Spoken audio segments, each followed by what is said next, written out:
मोह मारा गया।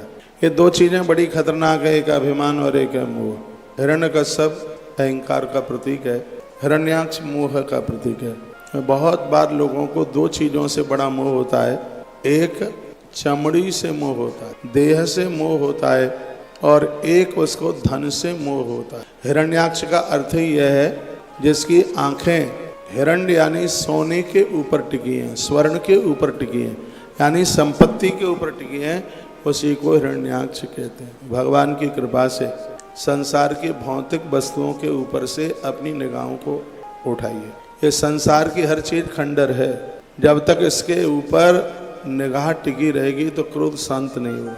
और खंड के ऊपर से निगाहें अखंड भगवान के ऊपर जमा दोगे, आप सबको जीत लोगे, आप ईश्वर हो जाओगे, आप भगवान हो जाओगे। ताली बजी नहीं है। रामायण का परशुराम संवाद आपने सुना होगा। जैसे ही धनुष टूटा, परशुराम जी ने टंकार सुनी और वो महाराज जनक के स्वयंवर में उनका आगमन हो गया। सबने उन्हें वंदन प्रणाम किया। प्रभु श्री राम जी को देखकर परशुराम जी को बड़ी प्रसन्नता मिली। अचानक राम को देखते देखते उनकी निगाह टूटे हुए धनुष के ऊपर पड़ गई। जैसे ही टूटे धनुष के ऊपर निगाह पड़ी तो एकदम क्रोध हावी हो गया। राम जी को जब तक देखते रहे तब तक वो मुस्कुराते रहे। कभी भी अनुभव करके देख लेना, क्रोध मंदिर में नहीं आता, क्रोध बेडरूम में आता है, क्रोध किचन में आएगा। ये माताएं तो कितनी गालियां देती रहती हैं, जब भोजन बनाती हैं बेटे को गाली, बेटे के बाप को भी गाली दे देती हैं। इतना ही नहीं, बेटे के बाप की माँ को, अपनी सास को भी नहीं कोसती। और इतना ही नहीं, आ जाए तो जन्म देने वाली अपनी माँ और अपने बाप को भी कोसती रहती है। कहा मर गया निपुता, कहीं ऐसे घर में पटक गया, सुबह और शाम बस चूल्हे पर ही चढ़े रहे, खूब कोसती रहती है। लेकिन ऐसा एक मंदिर है जो हमारे क्रोध को शांत कर देता है, क्योंकि घर की जितनी भी जो चीज़ें हैं वो सब खंडर हैं। वहाँ तो सब चीज़ें खत्म होती रहती हैं, आलू खत्म होता है, सब्जी खत्म होती है, हर चीज़, सिलेंडर खत्म होता है, क्योंकि वो सब चीज़ें खंडर हैं। लेकिन मंदिर में जो भी चीज़ें हैं वो सब अखंड है, वो लुप्त नहीं होती, वो समाप्त नहीं होती, वो टिकी हुई है। हाँ, ना प्रतिमा घटती है ना बढ़ती है। और आनंद की बात है कि वो आपसे कभी कुछ खाने को भी नहीं मांगती। आपके घर में सबसे जो कम खर्चा है वो आपके मंदिर का ही है, कभी भी आप कैलकुलेट करके देख लेना।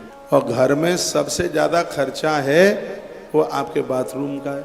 तौलिया बाथरूम के खर्चे में, टूथपेस्ट बाथरूम के खर्चे में, लीपा पोती बाथरूम के खर्चे में, कपड़ों पर प्रेस, धुलाई, ये सब बाथरूम के, ये बाथरूम का ही खर्चा है। और सबसे ज़्यादा खर्चा इसी का ही है। सबसे कम खर्चा मंदिर का, सेकंड नंबर पर आपकी रसोई का कम खर्चा है। ये पेट तो बदनाम होता है कि पेट के लिए क्या क्या करना पड़ता है, ये नहीं कहते कि थूतरे के लिए क्या क्या करना पड़ता है। सबसे ज़्यादा खर्चा इसका है। कुंडल इसके लिए चाहिए, नथुनी इसके लिए चाहिए, तिलक इसके लिए चाहिए, अच्छे अच्छे ट्यूब इसके लिए चाहिए। यदि चश्मा लगाने की आदत है तो महंगा वाला चश्मा भी इसी फेस के लिए चाहिए। सबसे ज़्यादा खर्चा इसका है। सीधी सी बात है, अखंड के ऊपर से निगाह उठाकर खंडर के ऊपर पड़ जाएगी तो क्रोध हावी हो जाएगा। राम अखंड, जब तक परशुराम जी की निगाह अखंड राम के ऊपर रही तब तक चेहरे के ऊपर मुस्कुराहट थी, और जब टूटे हुए धनुष यानी खंडर के ऊपर निगाह पड़ी तो तत्काल क्रोध आ गया। सीधी सी बात है, जो चीज़ें मिटने वाली हैं और आपकी निगाहें उसी के ऊपर टिकी रहेंगी तो वहाँ क्रोध हावी हो जाएगा। इसलिए हमारी और आपकी दृष्टि अखंड पर हो।